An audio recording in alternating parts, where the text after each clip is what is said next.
Right, let's have a look at another golden oldie. This time, Battle for Germany, the Destruction of the Reich, December 1944 to May 1945. This is Strategy and Tactics magazine number 50, which I believe is 1975. Nearly as old as me, but not quite. There's about 6 different versions of this one. There is this version here, which is the original, Strategy and Tactics magazine number 50, 1975. There's then Battle for Germany, which is the SPI Folio edition, also 1975. And then there's also a collector's edition, 1975. So obviously 1975 was a good year for this thing. It then goes to Tactics magazine, number 24. That's from 1985. I think that's a Japanese magazine. There's also a version from Decision Games. I think it's in a box, 1994. And then the most recent one was in Command magazine, volume 102, which again I think is Japanese, and that was in 2011. So there we go. There's about 6 different versions. I think the first 3 or 4 are probably pretty much the same.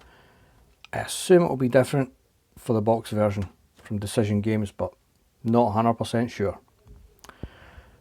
Right, let me show you the magazine, some bits and bobs, and how much that I think this game is pretty awesome. So here is the full map, and as you can see it is in portrait mode. I'll zoom in a bit and then I'll show some counters and whatnot, but just to show you where all the bits and bobs are. At the very top there is of course game track, goes 16 turns, and as the title says it goes from December 1944 to May 1945. Each turn is run about 2 weeks I think, and any units that are destroyed go into these boxes, these white boxes. The white boxes then become your reinforcements in future turns. The turn track's got numbers on it for reinforcements.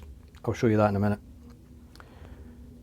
Right, the idea is, and this is where it's kind of unusual, because you're playing offensive and defensive, both sides. What's happening is the Allies here in the west, they are wanting to move in and take Berlin up here, and along the way there's other cities to take for victory points.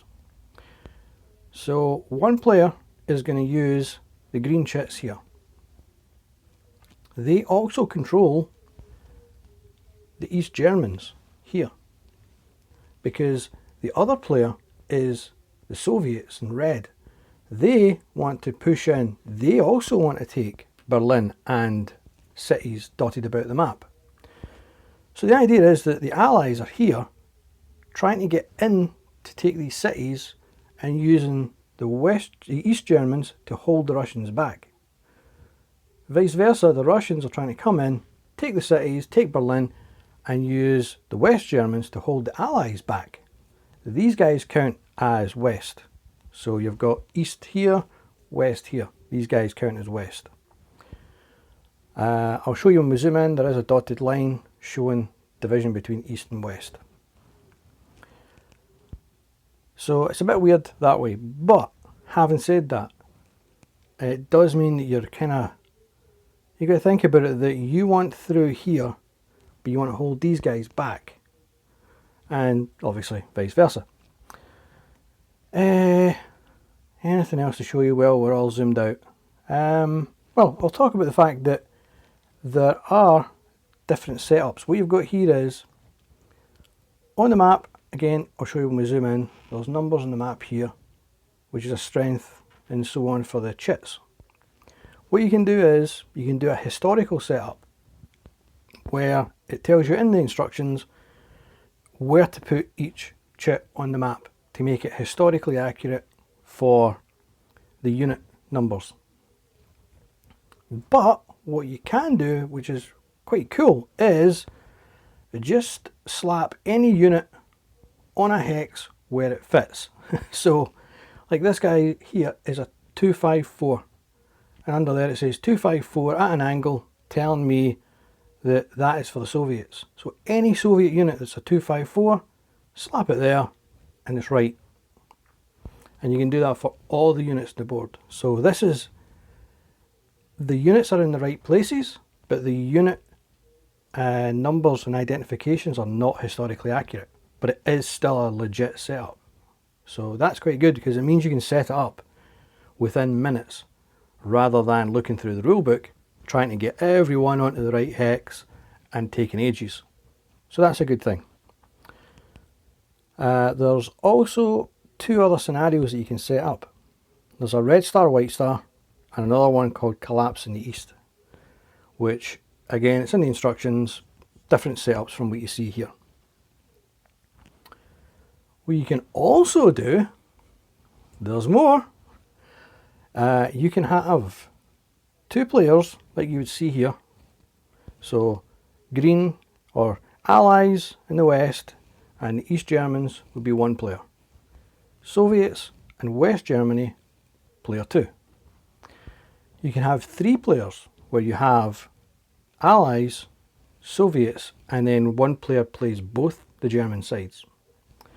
And then you can have, there's more, you can have four players where you have Allies, West Germany, East Germany, and Soviets.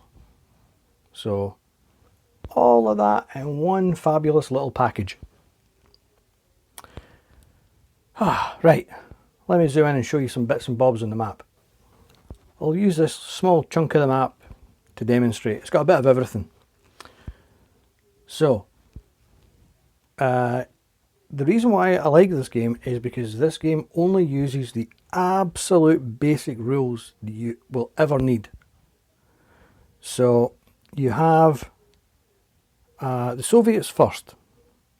So we have Soviet units go first. They do a replacement.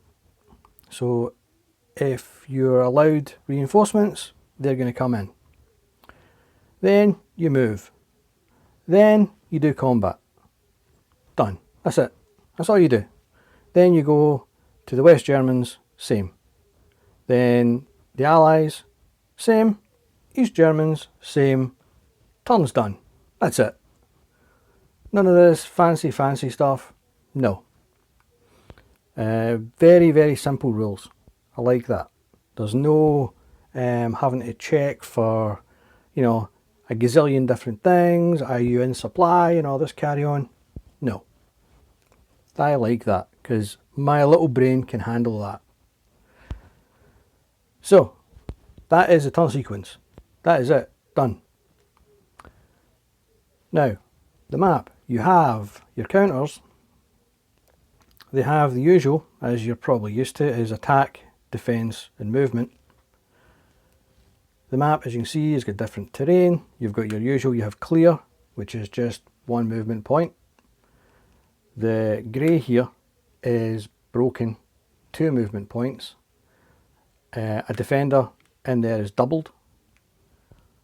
The rough terrain is this kind of blue speckle part.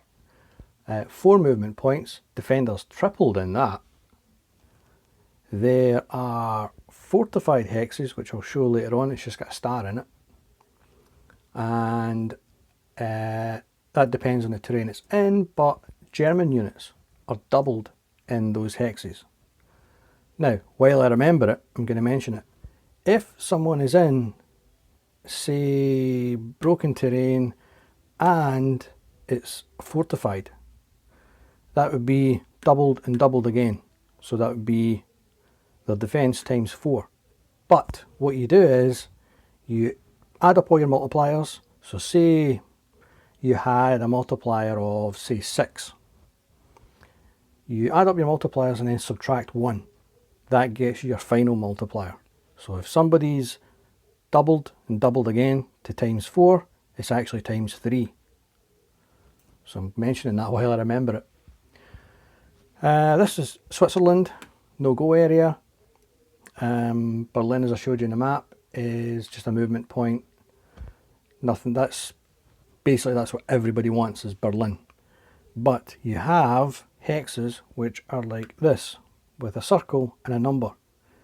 It's a city, and that's how many victory points you get for being in there. I'll come back to some other ones in a minute, but this one here is Munich, which is 2.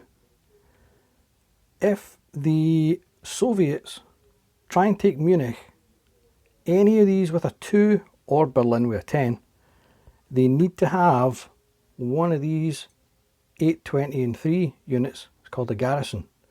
They need to have that ready to plop in there, same turn, otherwise they don't get the points for that.